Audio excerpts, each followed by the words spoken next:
communities really make us who we are. And it's the first and most vital part towards healing and growth. The more we grow, the more challenges become introduced. And they become more complex challenges. Putting those systems in place first is one way to free yourself out of the muck so that you can devote your time to other things. When you intentionally set your priorities, guard them with your life. So saying no with integrity helps to bring more simplicity to your life. And it's almost freeing when you do it.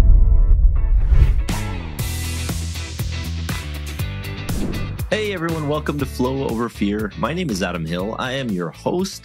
And today I want to talk about something that has a lot to do with how we can overcome our anxiety, and something I think we all strive for and believe comes as a result of overcoming anxiety. And that is simplicity, a simple life. It's funny because a lot of us as high achievers, I know this is true of myself, and I don't know if it's true for you. And I would invite you to ask this question of yourself, but I believe a lot of us think about our future and what we want out of this life, and we want to have a simple life. I know that I want to experience that someday, where it is just everything feels simple. I don't have a cluttered mind. I don't always feel anxious. I don't feel like I always have something going on. I feel like I control my time completely in a simple sort of way. But in reality, we just, in this world that we're in, especially if we're wanting to achieve more and we're go-getters, we find ourselves falling into that, just doing more and more and more and getting more and more and more and more. And that kind of takes us in the opposite direction of where we want to go with simplicity, right? So it's harder to find that balance. And I think that leads to a lot of overwhelm in our life, doesn't it? Is that true for you? Do you feel like that simple life that you might want to live? And I'm not saying simple in the way that is retire on a beach someday and do absolutely nothing kind of simple, but I'm saying it in a way that feels drama free, that feels light, that feels like you have more control over your space and your time, and that you can do the things you want to do and you feel like you're moving forward. It just feels more simple. I feel like most of us want that. I know that I do inherently. And what's hard is, we do just tend to put ourselves in situations where there's more and more and more that we want to do, where we all want to accomplish. That's true for me. And many of you know that I'm part of a group called Gobundance, and communities that we have are so vitally important. I always say that our communities really make us who we are. And it's the first and most vital part towards healing and growth. So finding those communities is important. And Gobundance was one of those communities for me in terms of finding that growth. And one of the activities we do is we get together quarterly and we talk about our goals. We talk about what we want to achieve in the next quarter, which also which is a great exercise, because it's important to keep those narrowed down. And I certainly have my fair share of exercises that help us to nail down the right goals, that move us in the direction we want to go. But a lot of times too, when we're put in front of those tasks, we almost want to fill the sheet of paper with a lot of stuff. And I found that recently with myself, that when I'm going on my quarterly retreats, or I'm looking at my annual review, and I'm really looking at my quarter and the goals that I want to achieve, I'm finding that I'm putting a lot of stuff on there because I feel like I need to fill the page. There's a lot of things I have on my bucket list, and I feel like time is fleeting, and my life isn't my life isn't getting any longer, so I have to do all these things. And most particularly this last quarter, I put a bunch of creative ideas onto my goals, including doing stand-up comedy, taking a stand-up comedy class and doing a stand-up comedy routine, getting a TED Talk book, which I just did. And by the time this is dropping, I will have completed my first TED Talk, my TEDx talk. And I'm excited to release that soon. I also included on there some ideas on wanting to write a certain number of songs and perform them on Instagram, and doing all sorts of open mic nights and stuff like that. So there was, and then, getting more, advancing in karate. And of course, that has nothing to do with how I wanted to advance this podcast and other business ideas and things like that. So there was just a lot, exact opposite direction of a simple life. And, as one of my One of the people that I look up to, Rory Vaden, a professional keynote speaker, has said, diluted focus, you get diluted results. And so I think it's important that we look at what we're doing when we want to achieve things. And as we grow, one of the problems becomes that the more that we start to achieve, the more we believe in ourselves, which is a great thing. But it introduces new challenges, new problems. The more we grow, the more challenges become introduced. And they become more complex challenges. They become different kinds of challenges than we might have faced before. But they're challenges nonetheless. And nobody's immune from the day-to-day challenges we face.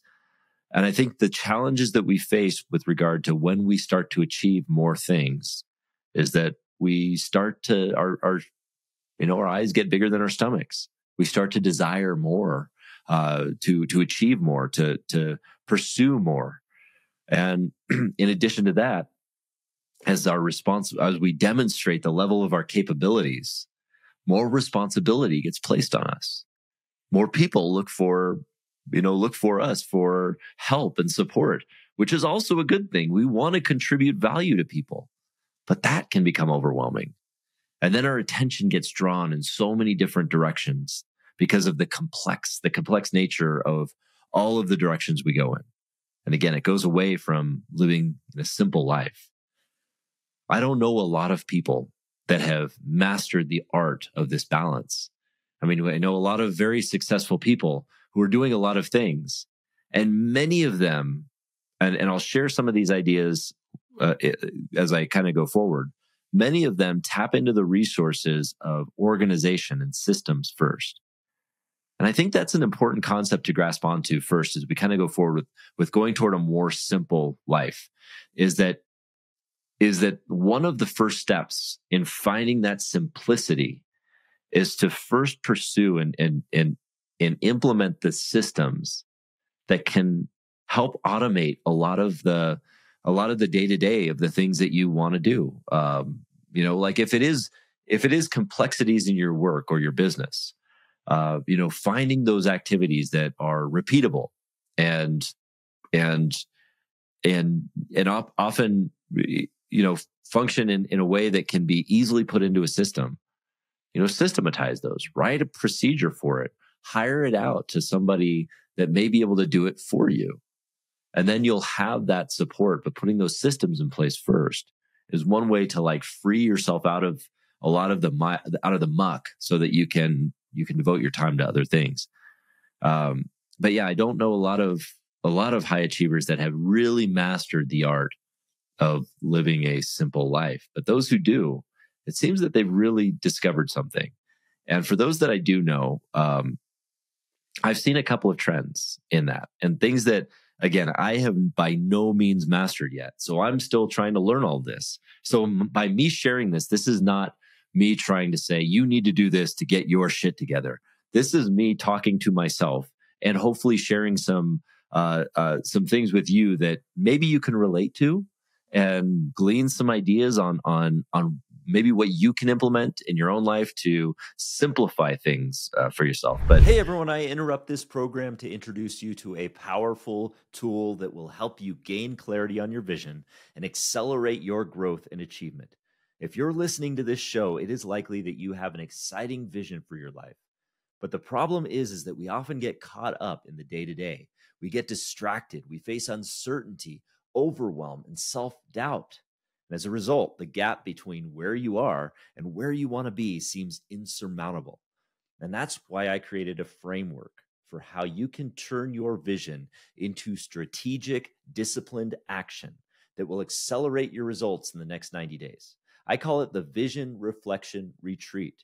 It is a 2-day solo excursion designed to reignite passion and adventure into your busy life and realign your focus toward your why.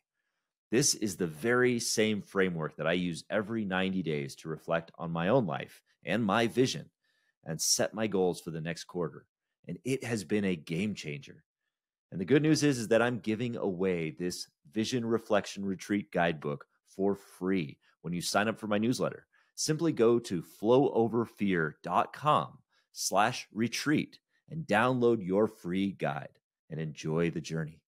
here's what I'm trying to do based on what I've learned from those who have practiced this kind of stuff and live a more simple life, but are still achieving things that are pretty great and living in abundance. And the first one that I've seen people do is guarding their priorities with their life. Guarding their priorities with their life. And we've talked about priorities before on this. And I believe that priorities should be the priorities that you have in your life. Either you are setting your own priorities, you're creating them and you're owning them, or your priorities are being set for you. Regardless, you will have priorities, whether they're set for you or you set them yourself. I mean, because we all have 24 hours in the day. We all are doing activities in the day, which means we're prioritizing something, which means we could be prioritizing our families. We could be prioritizing our work. We could be prioritizing video games, or we could be prioritizing the addictions that we have, or whatever it may be.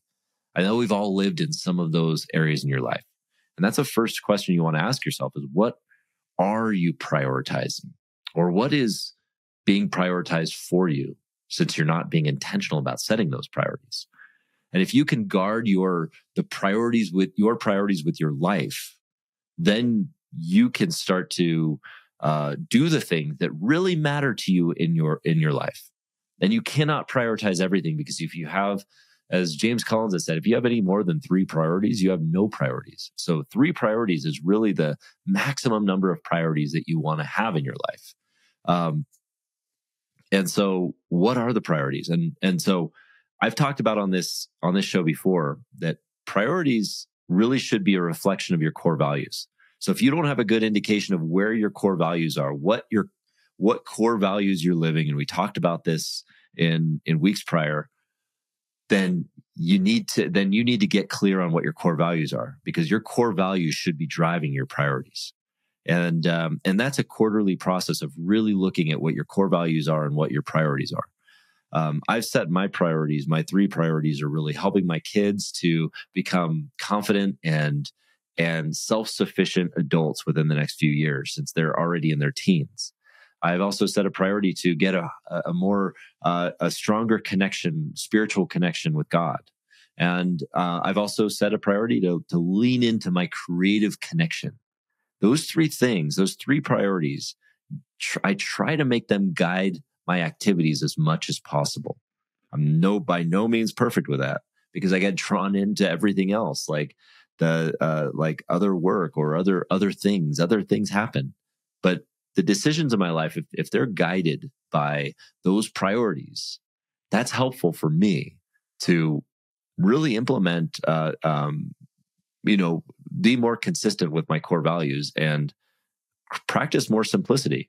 Because very simply, every decision should run through the filter of, are these consistent with the priorities that I'm living? So what are your priorities? When you find your priorities and when you intentionally set your priorities, guard them with your life. Make sure that nothing else is being prioritized for you, that you are controlling that. And make sure that they're true to your core values. The second thing is something I've also struggled with, and I think many of us struggle with, especially when we struggle with people pleasing or making or conflict avoidance or those sort of things. And that is being able to say no. And in particular, saying no with integrity. And what I mean by integrity is this goes along with number 1 about being true to your core values and true to your priorities. Is with integrity. Saying no with integrity means that you're saying no to the things that don't align with your values or your principles or your priorities. And that you're not just saying no based on emotion or some desire to avoid conflict or some desire to make somebody happy, or that you're saying yes to something you should say no to because you're just trying to maintain that harmony or happiness with someone. So it's really being able to say no with integrity. And yes, that's hard, but I truly believe that when you say no to somebody, that's something that doesn't align with your priorities or your core values, that you are doing them a service, because your heart is not in whatever they're asking you for, whatever help they're asking for. So being clear and being open and honest with that has the most integrity that you can have. And if those are relationships that are worth having. They will respect that. Think about the people that you respect in your own life who have said no to you about something. Think about your mentors or people that it might have said no. Yes, it might have hurt in that time, but did it really damage your relationship when they were being true to their values or their integrity or their priorities? I'll bet it didn't. And if it did, I would say that maybe you're considering thinking a little bit too much internally there, and maybe an outward, really considering that in yourself is important. It's important to say no to those things, because if your heart's not in it, you're not going to be of service to those other people when you actually say yes and it's not genuine. So saying no with integrity helps to bring more simplicity to your life. And it's almost freeing when you do it. Again, I struggle with it. I struggle with saying no, but I find that when I'm able to do it, it feels liberating. It feels a little freeing. And so it does bring a little bit more simplicity to my life. And then also opens the door to continue to act with integrity on your values and your other priorities. And then the final piece that I want to share, the final piece of advice I want to share regarding, embracing simplicity, is to practice intentional nothingness. And this is something I've been, working with too for a little while, which is deliberately scheduling time in where I just do nothing. I do nothing. I don't stare at my phone. I don't go on my phone. I go outside. I sit with nature. I just observe. And I observe my mind. I observe what's happening around me, and I do it without judgment, without curiosity. With curiosity, I try to not attach myself to the things of this world and just sit with myself for about 15 minutes or so. That's how you practice intentional nothingness.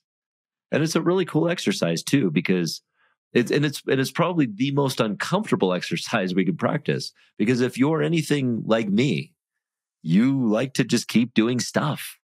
And we get trapped in that cycle of doing stuff. And it leads to a lot of anxiety, a lot of overwhelm, because we trap ourselves in doing a lot of stuff and then being responsible for a lot of things. But if we're intentional about doing nothing, as uncomfortable as it is, it builds this muscle of being able to be clear of all of that stuff, to bring clarity to our lives. That's where simplicity starts, is with the clarity of mind. So practice intentional nothingness. And that could start with as little as 10 minutes a day, where you just set an alarm and you say, this is my nothing time. And I'm going to sit with myself outside without my phone, without any other distractions, just for 10 minutes. Let my mind wander, daydream, just sit with it and not attach to anything. And then you can move it up to 15 minutes. And I think at least making that a daily habit is powerful in building the muscle of simplicity. As high achievers, as people that want to achieve things, we are going to struggle with doing too much. That's our default. I don't think we're going to be trapped. If you're listening to this show and you want to become more, and your head is a vision in the visionary clouds of wanting to do 20 different things in your life, I don't think that you're going to get stuck in boredom and not knowing what you want to do. The challenge for us is that we need to be more intentional about doing nothing. So finding those ways to be more simple, which means guarding your priorities with your life, saying no with integrity, and then practicing intentional nothingness. Those are some starting points I believe will help lead to a simpler life. They're the things that I'm implementing now as I struggle with doing too much. And I hope that this leads to you maybe building some practices to build a simpler life as well. Hope you enjoyed this episode. And if you did, please subscribe and like this episode, and you'll get more and learn more later. Thanks for listening. We'll see you soon. Thank you so much for joining me today on Flow Over Fear. If you are liking this show, please do me a favor and hit the subscribe button. That way you'll be first to know when I drop a new episode, including interviews or trainings or dad jokes. That's right, dad jokes. Add a little levity to your life. And if you liked this episode in particular, and you think somebody can get something from it, please share it with a friend. And that way we'll spread the message together. Thanks again for joining me today. We'll see you next time.